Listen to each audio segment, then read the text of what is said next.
어떤 물건을 구입할 능력만 유량이 반비례 관계에 있다는 원리를 말하며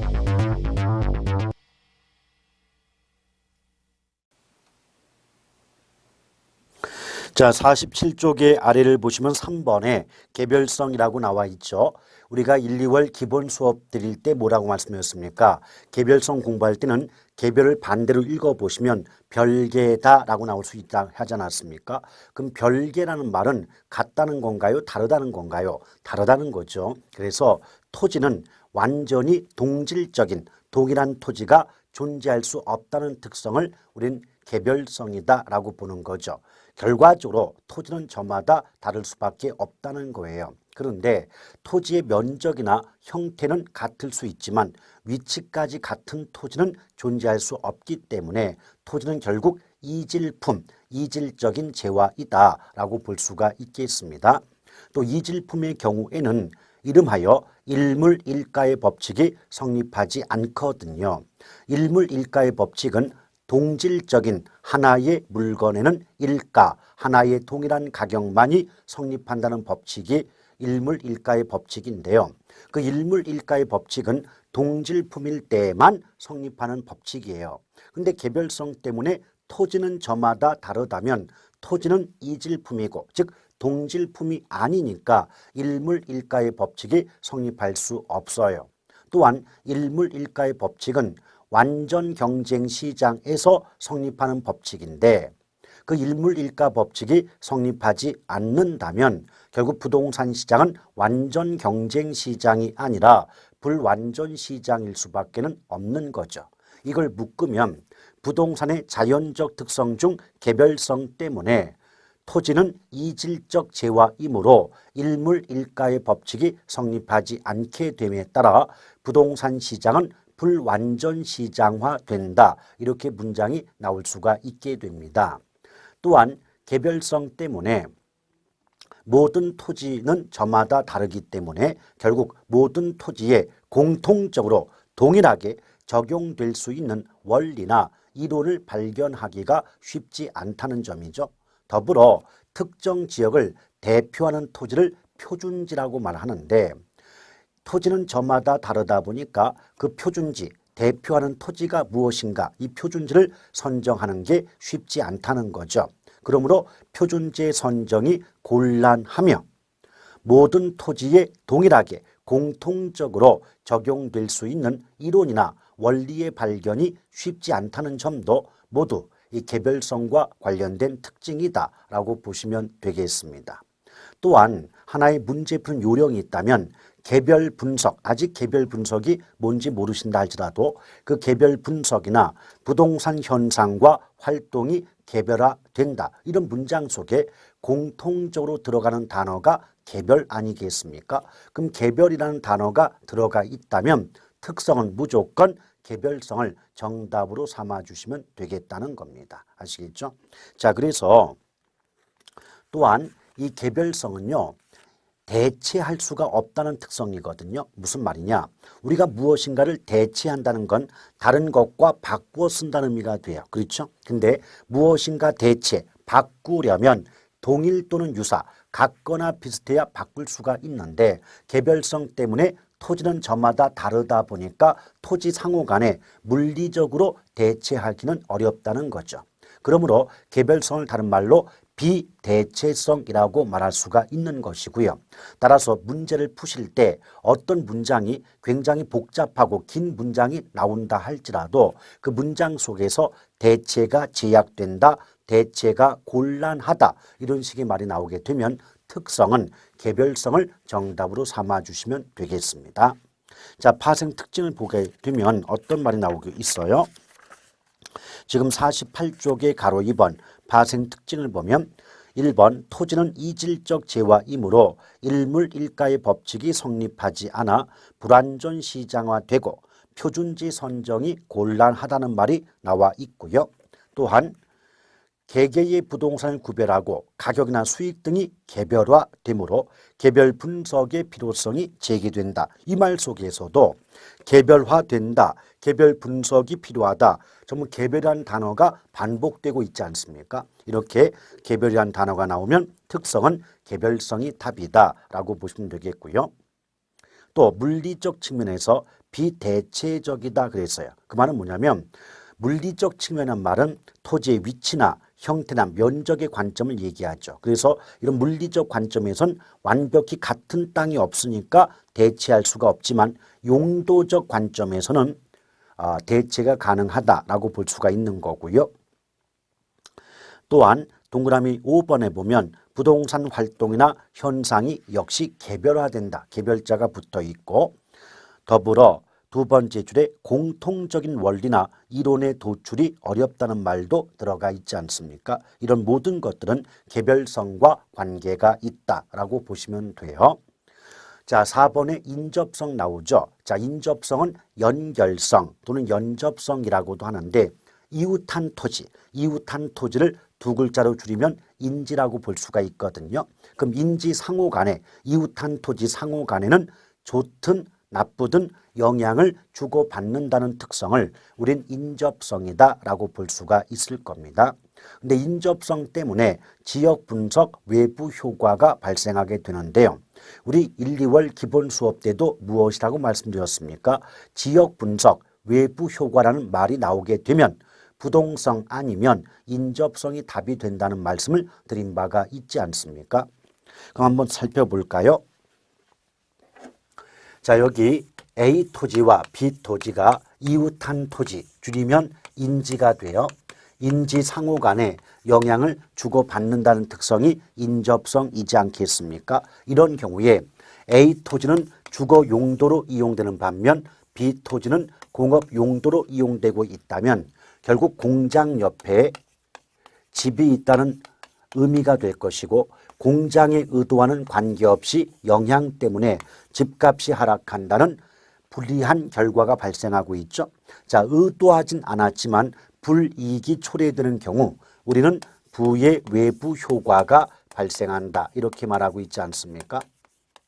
이럴 때 정부가 개입하여 이 지역 전체를 전용 주거 지역으로 지정을 해주게 되면 주거 용도로만 사용하도록 하는 지역이기 때문에 주거 용도가 아닌 공장은 다른 곳으로 이전될 수밖에 없고 이 공장의 이전을 부의 외부 효과가 제거된다라고 말할 수 있겠죠. 또한 전용 주거 지역으로 지정했다는 건 국계법상 용도 지역지구제를 시행했다는 말과 같은 의미가 되지 않겠습니까?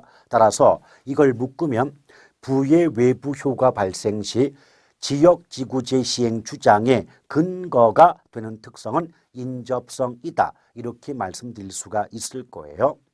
더불어 역시 A 땅, B 땅, 이웃한 토지, 인지, 상호 간에 영향을 주고받겠죠. 근데 A 땅은 개발이 되고 있는 반면 이웃한 B 땅은 개발이 되지 않고 있더래요. 이럴 때 개발되는 A 토지는 지가가 상승함이 정상적이지만 개발이 되지 않는 땅은 지가가 상승하지 않아야 되지 않겠습니까? 그럼에도 불구하고 땅값이 오르는 A 토지 이웃의 영향을 받음으로써 개발이 되지 않는 B 토지의 지가도 어느 정도 상승하더라는 거죠. 이런 경우는 의도하지 않았지만 이로운 결과가 나오는 경우에 해당이 되므로 정의 외부 효과가 발생한다라고 볼 수가 있을 거예요. 그러면 정의 외부 효과가 발생할 때 비토지 소유자 입장에서는 지가 상승에 따른 이익을 얻게 되는데 이러한 이익은 노력을 통해서 얻은 소득이 아니기 때문에 불로소득이고 그 성격상 부당이득이라고 볼 수가 있겠죠. 따라서 부당한 이러한 이익은 환수해야 된다는 개발이익 환수 주장의 근거가 되는 특성 역시도 인접성이다라고 보시면 되겠습니다. 그럼 양쪽을 모두 묶어서 하나의 문장으로 만들면 부의 외부 효과 발생 시 지역지구제 시행의 근거가 되는 특성도 인접성이며 정의 외부 효과 발생 시 개발 이익 환수 주장의 근거가 되는 특성 역시도 인접성이다라고 볼 수가 있겠죠. 또한 이렇게 부의 외부 효과가 발생하지 않으려면 A 토지, B 토지, 이웃한 토지가 둘 다 주거 용도로 이용이 되고 있었다면 처음부터 이렇게 집값이 떨어지는 어떤 불리한 결과는 발생하지 않을 수가 있었지 않았겠습니까? 이렇게 용도 기능적인 면에서 이웃한 토지끼리 어울리게끔 이용하는 경우를 협동적 이용이다라고 말하고 있죠. 그래서 인접성 때문에 이웃한 토지, 인지상호 간의 협동적 이용이 필요한 근거가 되는 것도 인접성이고, 외부 효과 발생할 때 정의 외부 효과는 개발이익 환수 주장, 부의 외부 효과 발생할 때는 용도 지역 지구제 시행 주장의 근거가 되는 특성 역시도 인접성이 답이다라고 보시면 돼요. 자, 그러면 4번의 인접성의 가로 2번 파생 특징을 보면 인접한 토지와 협동적 이용을 해야 한다는 근거가 된다는 말 나와 있고요. 또 그 다음 동그라미 4번에 보면 정의 외부 효과 발생 시 개발 이익의 환수 주장의 근거가 되며 부의 외부 효과 발생 시 용도 지역 지구제 시행 주장의 근거가 된다. 이런 표현 나와 있지 않습니까? 역시 인접성을 답으로 하시면 되겠어요. 자, 오른쪽 5번을 보면 영속성이 나오는데, 영속성이라 하면 토지는 아무리 오랜 시간이 흘러도 파괴, 훼손, 소모, 소멸되지 않는다는 특성을 영속성이라고 말해요. 그러므로 파괴되지 않는다는 관점에서는 비파괴성, 소모가 되지 않으므로 비소모성, 소멸되지 않기 때문에 비소멸성이라고도 말할 수 있는 것이죠. 그런데 이 영속성 때문에 어떠한 현상들이 나타날 수밖에 없겠는가? 여기 보시면 A라는 토지가 있어요. 이 토지의 소유자가 웅녀라고 보았을 때 웅녀가 이 땅을 우루사에게 임대, 빌려준다 할지라도 여전히 이 땅은 누구의 땅이죠? 웅녀의 땅이에요. 그러나 이 땅을 직접 이용해서 어떤 이익을 얻는 건 임차인인 우루사가 얻게 되는 거 아니겠습니까? 그러므로 토지를 소유함으로써 얻는 이익과 또 토지를 사용함으로써 얻는 이익의 분리가 가능하다, 이런 말이 나올 수가 있는 거고요. 더불어 우리가 이제 구입한 지 이틀밖에 되지 않은 고가의 카메라를 누군가가 여행 간다고 빌려달라고 하면 선뜻 빌려주기가 어려울 거예요. 왜 그럴까요? 카메라는 동산이고 동산은 이동 시 분실, 파괴, 훼손의 위험이 있기 때문에 선뜻 빌려주기가 어렵습니다. 근데 토지는 영속성 때문에 남에게 빌려준다 한들 토지 자체가 분실, 없어지거나 파괴, 훼손될 위험이 없지 않겠습니까? 이런 관점에서 토지는 쉽게 남에게 빌려줄 수가 있더라는 거죠. 그 결과 임대차 시장이 발달하게 된다, 이런 식의 표현이 나올 수가 있는 거죠. 그러므로 토지는 소유 이익과 사용 이익의 분리가 가능함에 따라 임대차 시장이 발달하게 되는 근거가 되는 특성 역시도 바로 영속성이 답이다라고 볼 수가 있겠습니다. 더불어 소모가 되지 않기 때문에 소모를 전제로 하는 이론을 적용할 수가 없을 것이고요. 또한 파괴 훼손되지 않기 때문에 물리적 측면에서 감가, 가치가 깎일 이유가 없다는 거죠. 보통 우리가 물리적 감가라고 한다면 예컨대 유리창이 깨졌다거나 벽에 금이 갔다거나 이런 식으로 인해서 가치가 깎이는 경우가 물리적 감가인데요. 토지는 영속성 때문에 파괴 훼손되지 않으므로 물리적인 측면에서 가치가 깎일 이유가 없습니다. 그래서 영속성 때문에 토지에는 물리적 감가가 배제된다라고 말할 수 있겠고, 더 넓게 말하면 토지는 영속성 때문에 감가상각 이론의 적용이 배제된다. 즉 감가상각 이론이 적용되지 않는다, 이렇게 볼 수가 있을 거예요. 또한 가치가 깎이지 않기 때문에 토지는 가치 보존력이 우수하고, 그 말은 토지로부터 나오는 수익도 영속적일 수 있다는 거죠. 그렇다면 그만큼 투자자 입장에선 토지만큼 좋은 투자의 대상도 드물지 않겠습니까? 그런 관점에서 어떤 문장이 나올 수 있냐면 토지는 가치 보존력이 우수하여 훌륭한 투자의 대상으로 선호된다. 이런 식의 문장이 나올 수가 있는 거죠.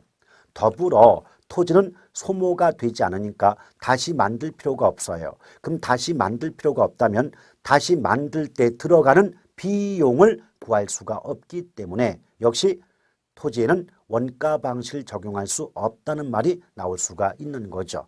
이걸 예쁘게 포장하면 토지의 자연적 특성 중 영속성으로 인하여 재생산비 법칙이 적용되지 않음에 따라 토지에는 원가 방식을 적용할 수 없다. 이런 문장이 가능할 수가 있겠습니다. 자, 또한 토지는 감가가 되지 않기 때문에 토지로부터 나온 수익이 영속적이고 그 결과 수익환원법의 근거가 된다. 이런 문장이 나올 수도 있겠죠. 자, 여기서 영속성과 관련된 특징을 보게 되면 동그라미 1번 물리적 감가상각의 적용을 배제시킨다는 점, 또 원칙적으로 원가 방식을 적용할 수 없게끔 한다는 점 1번에 나와 있고요. 또 동그라미 2번에 토지의 가치 보존력을 우수하게 하며 토지의 소유이익과 사용이익의 획득이 가능한 한편 분리가 가능하여 임대차 시장이 발달하게 되는 원인이 된다는 점도 나와 있을 거예요.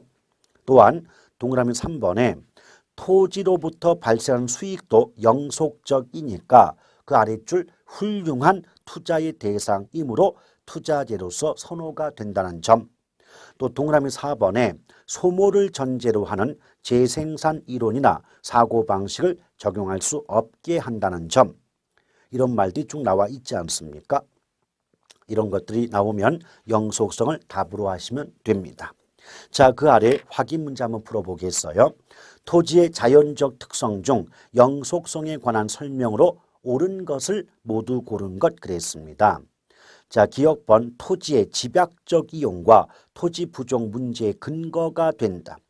자, 토지 이용이 집약화되고 토지가 부족해질 수밖에 없는 건 토지가 생산 공급이 될 수 없다는 부증성 때문 아니겠습니까? 그럼 기억번은 정답일 수가 없죠. 그럼 저 같으면 보기 5개 중에 기억번 들어간 보기를 모두 없앨 겁니다. 그럼 정답은 2번과 5번으로 압축이 되는데 2번, 5번의 교집합 공통점은 니은과 미음이거든요. 그럼 니은과 미음은 안 봐도 무조건 영속성과 관계가 있다는 의미가 되죠. 이럴 때 문제를 풀 때는 디귿을 보고 디귿이 맞으면 정답이 5번이고 디귿이 틀리면 정답이 2번임을 알 수가 있어야 됩니다. 일단 디귿번을 보세요.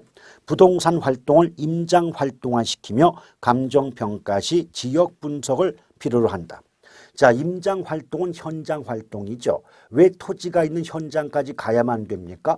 토지의 위치가 고정되어서 이동시킬 수가 없으니까요. 그렇다면 임장 활동, 또 지역 분석이나 외부 효과란 말 나오면 인접성 아니면 부동성이 답이 된다고 하지 않았습니까? 그렇다면 디귿번은 부동성과 관련이 있기 때문에 문제가 원했던 영속성과는 관계가 없겠죠. 그러므로 디귿번이 없는 2번이 자동으로 답이 될 수가 있습니다. 자, 니은번을 보시면 소모를 전제로 하는 재생산 이론과 감가상각 이론이 적용되지 않는다 그러지 않았습니까? 그렇죠? 왜? 아무리 오랜 시간이 흘러도 토지는 소멸하지 않는다는 게 영속성의 특성이니까요. 그 다음 리을번 일물일가의 법칙이 배제가 되고 토지시장에서 상품 간 완전한 대체 관계가 제약된다. 일단 일물일가의 법칙이 성립하지 않는다는 건 이질품이라는 뜻이에요. 그럼 토지가 저마다 다를 수밖에 없다는 건 개별성 때문이라는 것 알고 계실 거고, 또 문장 속에서 대체가 제약된다, 대체가 곤란하다 이렇게 말 나오면 개별성이 답이 된다 하지 않았습니까? 자, 그래서 리을번은 개별성이고요. 미음번에 부동산 활동을 장기 배려하게 하며 토지의 가치 보존력을 우수하게 한다. 벌써 가치 보존력이 우수하다는 건 토지의 가치가 깎이지 않는다는 뜻이고 감가가 안 되는 건 영속성과 관계가 있는 거죠. 따라서 이 문제의 정답은 2번이 될 수밖에 없는 구조예요. 자, 이제 뒷장을 넘겨보시면 토지의 인문적 특성이 나와 있습니다. 자, 인문적 특성. 자, 자연의 반대가 인문이니까 인문적 특성은 토지가 인간과의 관계 속에서 나타난 특성이고 후천적이며 가변적이고 유동적이며 신축적인 특징을 갖는 게 바로 인문적 특성이라고 보시면 돼요. 자, 그럴 때 거기 2번에 보면 병합 분할의 가능성이라고 나와 있지 않습니까? 1번에 용도의 다양성부터 나와 있군요. 근데 용도의 다양성이란 말은 토지가 다양한 용도로 이용이 가능하다는 특성을 의미하고 있어요. 근데 토지가 다양한 용도로 이용이 가능하다는 건 A라는 용도에서 B라는 용도 또는 C라는 용도로 바꿀 수가 있다는 거죠. 즉 용도의 변경이 가능하기 때문에 다양한 용도로 이용할 수가 있다는 뜻이 됩니다. 이런 관점에서 용도의 다양성을 변용성, 용도를 변경할 수 있다. 변용성 이렇게도 말할 수가 있는 거죠. 그러면 그 다양한 용도 중에서 어떤 용도로 이 땅을 이용할 때 가장 바람직한 이용이 될 것이냐, 가장 나에게 많은 수익을 가져다 줄 수 있겠는가에 대한 고민이 나올 수밖에 없지 않겠습니까? 그런 고민 끝에 나온 개념이 바로 최유효 이용입니다. 최유효 이용은 우리말로 바꾸면 여러 가지 다양한 용도 중에서 가장 바람직한 이용을 최유효 이용이다 라고 개념 잡으면 되지만 문장에는 그렇게 쉽게 나오지는 않습니다. 주로 어떻게 표현되냐면 최유효 이용이란 객관적으로 보아 양식과 통상의 이용 능력을 갖춘 사람에 의한 합리적, 합법적인 최고 최선의 이용을 의미한다. 출제는 그렇게 된다는 거죠. 근데 그 문장을 해석해 여러 가지 다양한 용도 중에서 가장 바람직한 이용 이런 의미가 돼요. 자, 단적인 예를 든다면 여기 A라는 토지가 있다고 할 때 이 토지가 주거 용도로 이용되면 1억을 얻을 수 있고 상업 용도로 이용되면 2억을 벌 수가 있고요. 공업 용도로 이용된다면 5천만 원의 수익을 획득할 수 있대요. 그럼 여러분이 이 A 토지의 소유자 또는 이용자의 입장이 난다면 당연히 상업 용도로 이 땅을 이용하지 않겠습니까? 이처럼 가장 바람직한, 가장 나에게 많은 수익을 가져다 줄 수 있는 이러한 이용을 우리 학계론에서는 최유효 이용이다라고 말하고 있다는 겁니다. 아시겠죠? 그리고 아시겠지만 또한 똑같은 땅도요. 그 땅이 무슨 용도로 이용이 되느냐에 따라서 토지의 가격이 다양하게 성립할 수가 있지 않겠습니까? 이러한 주장을 우리는 가격 다원설이라고 말합니다. 그래서 용도의 다양성은 가격 다원설의 근거가 된다. 이렇게 말할 수가 있는 거고요. 또한 용도의 다양성은 용도가 다양하니까 그 특정 토지에 적합한 용도가 무엇인가를 선택하고자 하는 적지론의 근거가 되는 것도 역시 용도의 다양성이다라고 보시면 되겠고요. 또한 이행과 전환을 통한 창조적 이용이 가능하게 한 특성도 용도의 다양성인데 아주 쉬운 말을 되게 어렵게 써놓은 거예요. 이행과 전환, 이 말은 토지의 용도를 바꾼다는 거죠. 토지의 용도가 바뀜으로써 창조적 이용, 지금까지의 용도와는 새로운 다른 용도로의 이용이 가능하다는 것을 창조적 이용이 가능하다 이렇게 말하거든요. 오케이? 그래서 용도의 다양성 때문에 이행과 전환을 통한 창조적 이용이 가능하다. 이걸 우리말로 바꾸면 토지는 여러 가지 다양한 용도로 이용이 가능하니까 그 용도의 전환을 통해서 지금까지와는 새로운 다른 용도로의 이용이 가능하다. 이렇게 해석할 수가 있는 겁니다. 이 모든 것들은 용도의 다양성과 관계가 있는 표현들이거든요. 자, 일단 1번에 용도의 다양성 가로 2번 파생 특징을 보면 동그라미 1번 최유효 이용의 판단 근거가 된다는 말 나와 있고 오른쪽에는 최유효 이용의 의미가 들어가 있는 거예요. 또 동그라미 2번 적지론의 근거가 된다. 또 동그라미 3번에 맨 오른쪽 보면 가격 다원설의 근거란 말도 있고요. 또 동그라미 4번에 이행과 전환을 통한 창조적 이용이 가능하다. 이런 말도 들어가 있지 않습니까? 맞지요? 그 다음 2번 병합 분할의 가능성. 이걸 줄이면 분합성, 분할의 분, 합병의 합, 분합성 이렇게 말을 하는데요. 특정 토지를 최유효 이용이 되도록 하기 위해서 여러 개의 토지를 하나로 합할 수도 있고 합병, 또 하나의 토지를 여러 개의 토지로 나눌 수도 있다. 분할. 이런 특성을 우리는 분합성 또는 병합 분할의 가능성 이렇게 말씀을 드릴 수가 있을 겁니다. 아시겠죠? 그런데 이런 그 병합 분할의 가능성은 용도의 다양성을 간접 지원하는 특성이면서 플로티지 현상과 한정 가격을 성립하게 한다. 이런 말이 나올 수 있는데요. 지금까지 플로티지 현상이 뭐고 한정 가격의 뜻이 뭐냐? 뜻 자체, 내용을 가지고 물어본 적은 한 번도 없습니다. 다만 여러분들은 플로테이지가 뭔지 모르셔도 플로테이지 또는 한정 가격의 성립 이런 말 나오면 특성, 정답은 분합성을 답으로 하시면 된다는 거죠. 자, 확인해 볼까요? 2번에서 가로 2번 파생 특징을 보면 동그라미 1번에 용도의 다양성을 지원한다는 말이 나와 있을 거고 또한 동그라미 2번의 두 번째 줄 플로테이지 현상 이런 말 나오죠. 또 동그라미 3번에 첫 번째 줄의 오른쪽 한정 가격이란 말 나오지 않습니까? 자, 이미 언급한 것처럼 플로테이지 현상, 한정 가격이 무엇이냐고 뜻을 물어보진 않습니다. 그러므로 플로테이지 한정 가격 나오면 정답은 분합성인데 혹시 몰라서 플로테이지 현상과 한정 가격의 의미는 그 옆에 써놨으니까 참고로 읽어보실 필요가 있겠어요. 자, 그 다음 오른쪽 넘어오시면 3번에 인문적 위치의 가변성, 다른 말로 사회, 경제, 행정적 위치의 가변성 이런 말이 나올 수가 있는데요. 이때 다른 것들은 필요가 없고 어떤 표현이 나왔을 때 그게 사회, 경제, 행정적 위치 중에 어느 위치에 해당이 되느냐 이런 정도만 알아두시면 되겠거든요. 일단 사회적 위치를 보게 되면 그 1번에 주거 환경, 또 동그라미 2번에 공장, 공원, 학교, 또 동그라미 3번에 인구, 가구, 또 4번에 도시, 공공시설 요 정도 밑줄 그어 놓으시고 이런 표현이 나오게 되면 사회적 위치를 답으로 하시면 된다는 거죠.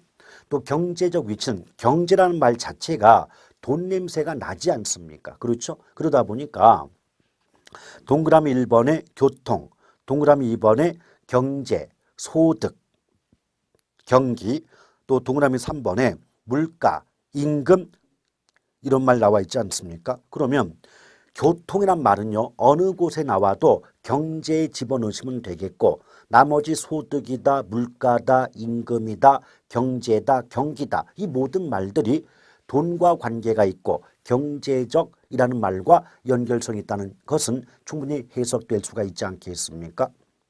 그 다음 행정적 위치할 때 행정이라는 말이 듣는 순간에 우리는 왠지 정부라는 이미지가 떠오르죠. 그래서 계획, 규제, 제도, 뭐 정책 이런 단어가 나오면 아 정부와 관계가 있으니까 행정적 위치일 거야 라고 보시면 돼요. 거기 동그라미 1번에 규제, 동그라미 2번에 허가, 그리고 동그라미 3번에 맨 오른쪽에 보면 보유세제 그랬는데 세제는 세금 제도의 준말이거든요. 또 그리고 동그라미 4번에 정책, 그리고 제도 이런 말이 나와 있지 않습니까? 이처럼 제도, 정책, 규제, 뭐 어떤 계획 이런 식의 단어가 나오면 정부와 연결성이 있으니까 행정적 위치라고 보시면 되겠어요. 자, 4번과 5번, 4번의 국토성은 크게 중요성이 없는 부분이고 5번의 고가성이 나와 있지 않습니까? 그럼 생각해 보세요. 부동산은 일반적인 상품보다 그 값이 워낙 비싼 상품이다. 이것이 바로 고가성이에요. 근데 워낙 값이 비싸다 보니까 이 점 때문에 두 가지 내용이 나올 수가 있는데, 첫 번째, 너무 비싸다 보니까 내 돈만을 가지고 부동산을 구입하거나 투자하기가 어렵겠죠. 그럼 남의 돈을 끌어올 수밖에 없지 않겠습니까? 맞죠? 그렇기 때문에 이게 남의 돈을 네 글자로 타인 자본이라고 하고, 또 남의 돈 끌어오는 걸 자금을 융통한다고 해서 금융이라고 말을 하거든요. 그래서 일단 첫 번째 문장, 부동산의 고가성 때문에 타인 자본에의 의존도가 높다. 다른 말로 금융에의 의존도가 높다. 이런 말이 나올 수가 있는 거고요. 두 번째는요, 워낙 값이 비싸다 보면 그 비싼 대가를 지불할 수 있는 능력자들만 부동산 시장에 진입할 수가 있지 않겠습니까? 일단 대가를 지불할 수 있는 능력이 있어야만 시장에 진입이 가능하겠죠.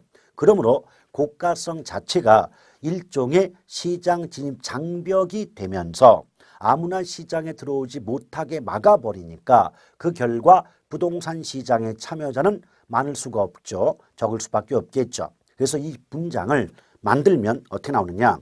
부동산의 고가성은 일종의 시장 진입 장벽으로 작용함에 따라 부동산 시장의 참여자는 다수가 아니라 소수이다. 이렇게 문장을 성립시킬 수가 있는 거죠. 아시겠죠? 실제 기출문제에서는 소수라고 해야 되는데 다수다라고 해서 틀렸던 문제도 존재합니다. 그 다음에 우리 교재는 없지만 빈 공간에 하나 좀 써놓길 바래요. 자, 5번까지 밖에 없지 않습니까? 그럼 6번이라고 해놓고 투자의 고정성이라고 하나 더 집어넣으시길 바래요. 근데 투자의 고정성이라는 말은 뜻이 뭐냐면, 여러분 부동산 투자는 단기 투자입니까? 장기 투자입니까? 장기 투자죠. 그럼 장기 투자의 의미는요, 두 가지로 해석할 수가 있는데 한번 들어보세요. 자, 부동산이 장기 투자자, 이 말은 부동산에 투자를 하게 되면 그 투자한 원금을 전액 회수할 때까지 오랜 시간이 걸린다의 의미도 있을 것이고, 그렇죠? 또 장기 투자이다 보니까 부동산에 투자를 하게 될 때 부동산 투자로부터 수익이 발생 나올 때까지 시간이 오래 걸린다의 의미도 있을 거예요. 그렇죠? 그러다 보면 당연히 부동산 투자를 결정함에 있어서는 신중하고 장기적인 투자 결정이 필요하다. 이런 말이 나올 수가 있는 것이겠죠. 오케이? 그래서 투자의 고정성은 어차피 부동산 투자가 장기 투자. 그렇다면 수익이 발생할 때까지 장시간이 소요되겠죠. 그러니까 투자를 결정함에 있어서 신중하고 장기적인 투자 전략이 필요하다. 이런 말을 하나 더 빈 공간에 집어넣으시길 바라겠습니다. 또 학자들에 따라서는요, 그 5번의 그 부동산의 고가성과 또 6번에서 투자의 고정성을 묶어서 부동산의 경제적 특성이다. 이렇게 구분하는 학자들도 있더라는 겁니다. 아시겠죠? 자, 이렇게 해서 부동산의 특성 부분을 맞춰봤고요. 그렇다면 이제 부동산 총론 부분이 마무리가 되었다라고 보시면 되겠습니다. 자, 우리 56쪽에 보면 기출 및 적중 예상 문제가 있는데 이 중에서 몇 개만 골라서 풀어보는 시간을 갖도록 하겠습니다. 일단 57쪽에 3번 문제를 볼까요? 부동산 학에 관한 설명으로 틀린 겁니다. 과학을 순수과학과 응용과학으로 구분할 때 부동산학은 응용과학에 속한다. 맞지요? 자, 부동산학의 연구 대상은 활동 및 현상을 포함한다. 맞습니다. 자, 부동산학의 접근 방법 중 종합식 접근 방법. 자, 종합식 나왔죠? 그러면 복합 개념의 말이 붙게 되고 또 이를 종합해서 이론을 구축한다. 맞습니다. 자, 부동산학은 다양한 학문과 연계되어 있다는 점에서 종합학문적 성격을 갖는다. 역시 맞는 표현이죠. 그럼 정답 5번일 텐데 부동산학의 일반 원칙으로서 안전성의 원칙은 소유 활동에 있어서 최유효 이용을 지도 원리로 삼고 있다. 일단 소유 활동, 거래 활동 구분할 때 소유 활동은 최유효 이용의 원리, 거래 활동에는 거래 질서 확립의 원리가 적용된다는 점은 맞아요. 그런데 둘 다 부동산 활동의 능률화를 위해서 적용되는 원리이기 때문에 부동산학의 일반 원칙 중 능률성의 원칙과 관련이 있는 것이지 안전성의 원칙은 아니거든요. 이런 관점에서 이 문제의 정답은 5번에 해당이 됩니다. 자, 그리고 59쪽의 8번을 한번 볼까요? 다음은 부동산의 개념에 관한 설명, 적합하지 않는 것은 1번 협의. 자, 협의는 좁은 의미죠. 자, 협의자가 나오면 민법상 부동산이고 토지 및 정착물이란 말이 붙어 있어야 됩니다. 그러므로 민법상 개념으로 민법 제99조 1항에 토지 및 정착물을 말한다 맞고요. 2번 토지 소유자는 법률의 범위 내에서 토지를 사용수익 처분할 수 있으며 소유권은 정당한 이익이 있는 범위 내에서 토지의 상하에 미친다. 이 부분은 민법 제212조의 규정 아니겠습니까?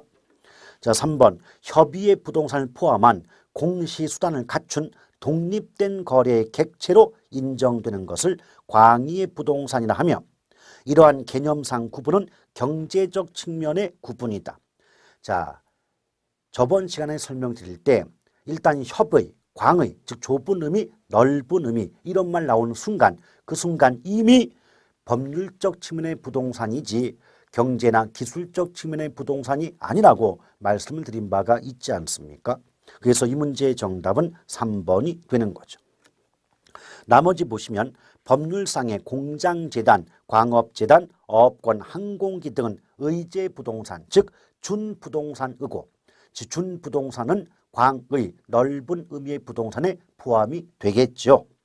5번 토지와 그 토지 위의 정착물이 각각 독립된 거래 객체이면서도 마치 하나의 결합된 상태로 이루어져 부동산 활동의 대상으로 삼을 때 이를 복합부동산이라 한다.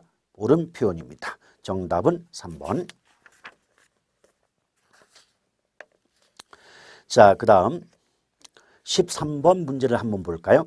부동산 정착물에 관한 설명 중 틀린 것 제거하여도 건물의 기능 및 효용에 손실이 없는 부착된 물건은 동산으로 취급한다. 그렇죠? 그래서 물리적 손상 없이 쉽게 제거가 가능하며 또 그 물건을 떼어낼지라도 건물의 기능이나 효용 감소에 영향을 주지 않는다면 정착물로 보지 않기 때문에 동산으로 봅니다.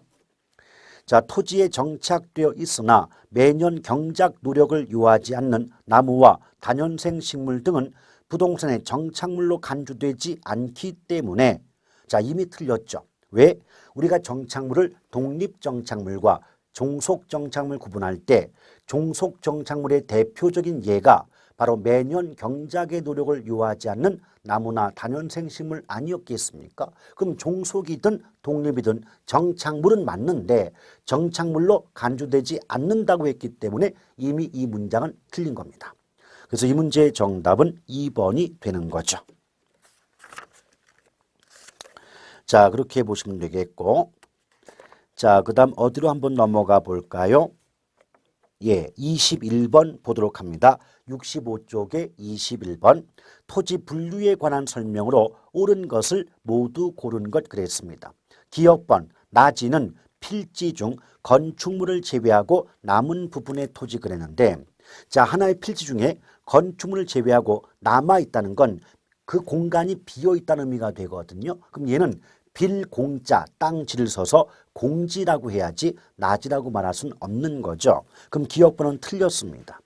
그럼 일단 보기 5개 중에 기억번 들어간 1번, 2번, 3번을 제외하면 정답은 4번과 5번으로 압축되는데 4번과 5번의 공통점은 디귿과 리을이죠. 그럼 디귿과 리을은 안 봐도 무조건 맞았다는 얘기가 되지 않습니까? 그럼 니은번이 맞으면 4번이 답이고 디귿 미음번이 맞으면 5번이 답인 거죠. 자, 니은번 볼까요? 토지는 일정한 용도로 제공하고 있는 부지는 일정한 용도로 제공되고 있는 바닥 토지를 말하며 하천, 도로 등의 바닥 토지에 사용되는 포괄적 용어이다. 맞습니다. 자, 바닥 토지란 말 나오면 부지가 답이라 하지 않았습니까? 그러므로 안 봐도 비디오. 이 문제의 정답은 4번이 되는 거죠. 나머지 디귿번의 맹지는 타인의 토지에 둘러싸여 도로에 직접 연결되지 않은 한 필지의 토지를 말한다. 맞고, 리을번 필지는 하나의 지번이 붙는 토지의 등록단위다. 맞습니다. 미음번 후보지는 인위적, 자연적, 행정적 조건에 따라 다른 토지와 구별되는 것으로 가격 수준이 비슷한 일단의 토지, 즉 가격 수준이 비슷한 일단의 토지는 가격을 기준으로 토지를 구분하는 경제적 개념의 토지 아니겠습니까? 그럼 경제적 개념의 토지는 획지지 후보지가 아니죠. 그런 관점에서 21번의 정답은 4번이 될 수밖에 없겠습니다. 자, 그리고 쭉 넘겨보셨을 때 자, 어디를 볼까요? 예, 지금 35번 즉 72쪽에 35번 문제를 한번 보도록 하겠습니다. 자, 부동산의 자연적 특성인 부동성의 파생적 특징과 가장 관련성이 적은 것 그랬어요. 1번 부동산 활동 및 현상을 국지화한다. 자, 국지라는 단어가 나오면 부동성이 답이라고 했던 거 기억들 나시죠? 2번 부동산과 동산의 구별 기준이 되며 부동산 권리의 공시 방법이 동산과 다르게 되는 이론적 근거. 자, 부동산과 동산 구별하는 근거, 그리고 공시 방법이 다르게 되는 원인, 부동성 맞습니다. 자, 3번 부동산 활동을 임장 활동. 자, 임장 활동, 즉 현장 활동이 필요한 건 토지의 위치가 고정되어서 이동시킬 수 없다는 것과 관계가 있겠죠. 부동성 맞고. 자, 4번의 지역 분석 및 개별 분석의 필요성의 근거. 자, 개별자 붙으면 무조건 특성은 개별성이라고 말씀을 드린 바가 있지 않습니까? 따라서 이 문제의 정답은 4번이 되는 거죠. 자, 이렇게 해서 관련 문제를 가볍게 풀어보았고요. 다음 시간에는 부동산 경제론 수업으로 이어가도록 하겠습니다.